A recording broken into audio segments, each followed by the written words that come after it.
Hello everyone, it is Monday, October the 3rd, and I decided today, while I work in my creative journal for the month of October, which I showed you how to make on camera, I would just go ahead and turn the camera on. So I started it early because Ian was coming in. I had finished September and I had a few days left. Nowhere else to stick anything, so I just added some flips onto this one. This was actually started out as my title page, my beginning, but as you can see, it got covered over, but that's okay. I mean, you know, it's basically all about Ian. My friend Shannon, if you guys know, you see her in my chat, is Shanae. I am posting links everywhere for GoFundMe and her PayPal, and I would, you know, if you can do anything at all, $5, $10, anything at all would be a great help, because she lost everything, and almost sure she's lost her home. But anyway, I've done some here. I added some flips here, just some mild decorating. And, you know, had the boys. I'm going to put some pictures in here. And then I said, when Ian comes, pigs will fly. And I just realized you can't really see my pig very well. So here's my flying pig. Probably have to outline him some. And then, still getting remnants from Ian. We had some trees down, nothing major, nothing at all compared to what others have gone through. And then I asked Wicked Weather, can I give you some addresses? But, you know, I didn't need them here. Had the boys all day, enjoyed crafts and playing with them. I had picked today to rest, which was October the 1st, and I did rest. I needed some downtime. I'm at the age now where I love those boys tremendously, but whew, they do wear me out. October the 2nd, I took another day of rest. And I went to Michelle H's cell to stock up on mixed media stuff. Guys, if y'all are not following, I think it's Your Crafting Source, Michelle H. You get great buys on her stuff. And I bought a lot of inks and distress and, you know, sprays and stuff that I was completely out of, and she has some of the new colors I wanted too. So I figured you save like, I think I figured it out, it came to, you save $2.19 per bottle by buying from her rather than buying from one of the craft stores. Let's see, I took another rest day today. I'm way behind on what I need to do. Trust me, I am way behind now. We had 2 beautiful days with the doors and windows open, and then we had to turn them back. So, I am on the 3rd, and it says Monday, it's October 3. And Tina sent me a note. Tina's Messy Crafty Life sent me a note, and she wrote it on the back of this lady. So I just put in here, from Tina's Messy Crafty Life. And I got her yelling, bingo, because tonight is bingo.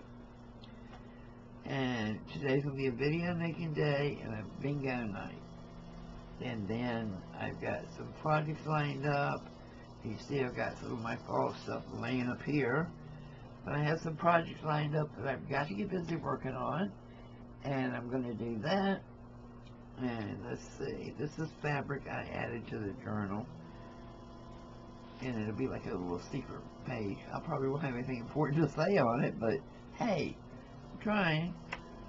I'm going to do my best to stay on track this month and do something every day in this journal. I don't like playing catch up because sometimes I forget what happened and I don't put it in here. But if you're not a member of my Facebook group,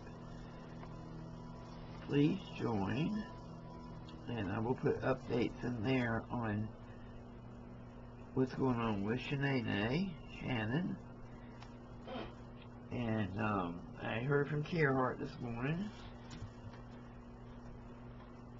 She's also in Fort Myers, but you know, it's weird how things happen. She has some damage, I'm sure. But the thing is, it all depends on how high up your house is when it hits and where your house is located.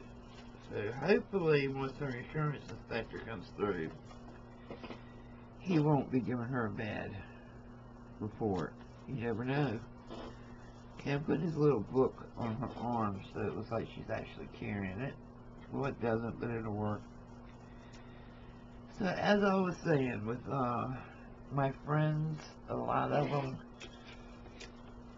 that I know from our volunteering with the state parks, excuse me, as soon as they say a hurricane's coming, state parks shut down. And you have to go whether you want to or not. You just have to go, even if you don't have anywhere to go. So a lot of the other volunteers who have homes here in Florida will take them in. So I know that Paul and Mary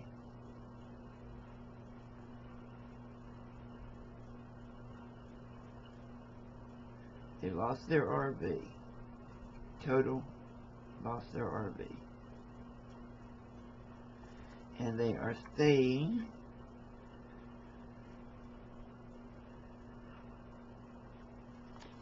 with Greg and Marie until they can figure out what they're going to do. I don't think they are. Their insurance guy is giving them a hard time. I'm sorry. You're in a hurricane, people. The winds are horrendous. Even before the water comes, even before the rain starts, the wind comes first. And the insurance adjuster is trying to tell them they should have moved the RV and not left it behind. They had no choice. You cannot pull an RV. You can't drive a Class A, a Class C. You cannot pull a trailer behind you. And they happen to have a camper that you pull behind them. They could have pulled it out of there, yeah, flipped it over on the highway and possibly injured others. They chose to leave it behind and get out as fast as they could, long before the water came. But because the rains were so horribly high. So, you know, their insurance is giving them a hard time, which it's the insurance company's job to try not to pay. But give me a break, people. I mean, be sensible and think. You can't take a camper out on the road and pull it behind your truck in 80-mile-per-hour winds. You can, but you're not going to get very far.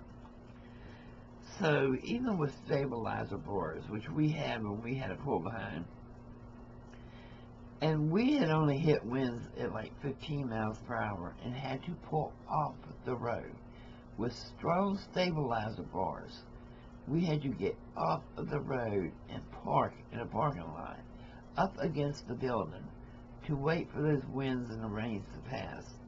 Because if we stayed on the road, it would have flipped us over. And I don't know if you know this, but 99% of the time, if a camper flips, it's attached to your truck.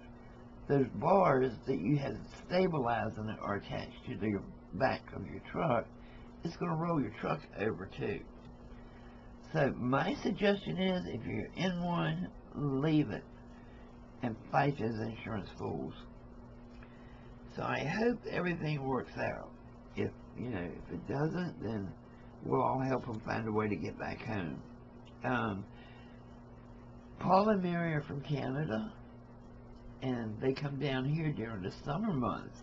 Get this, during the summer months, because the Florida State Parks can get all kinds of volunteers from up north in the winter to fill the parks up. So that Florida residents can't volunteer in the winter, only in the summer.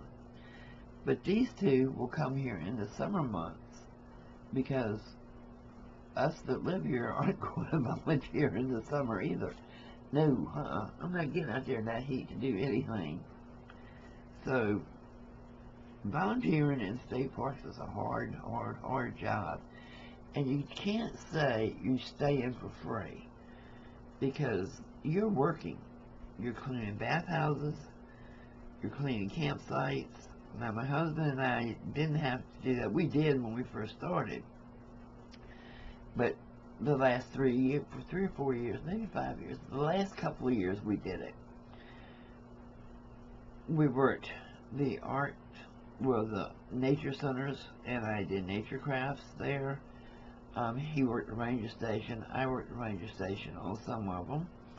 I don't like working the ranger station, not because I'm not a people person, but because I don't like dealing with anybody else's money.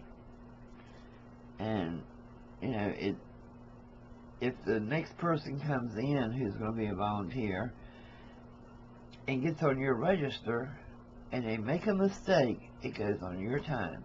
So I just stopped doing the ranger station because it had happened to me twice. And I was done.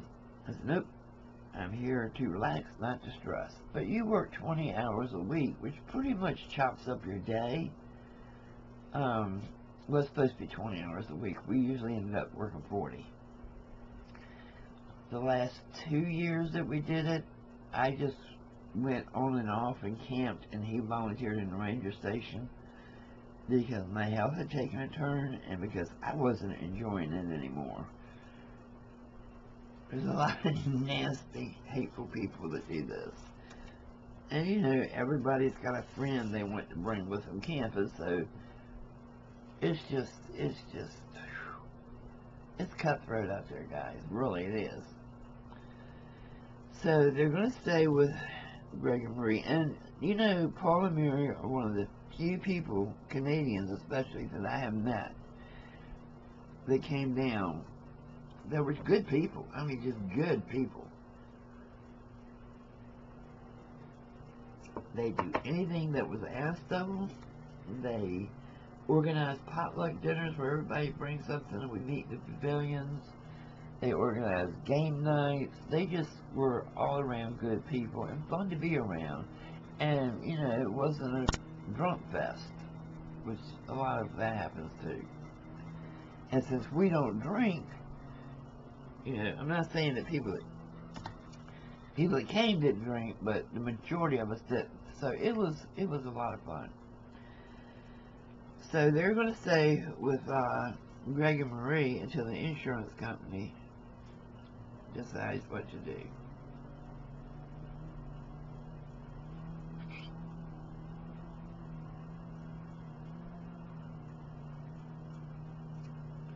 And they live in a van they turned into a camper, and that thing inside, well, the outside was nice, but inside, oh my heavens, that thing was beautiful. So Mr. Pete has a doctor's appointment today.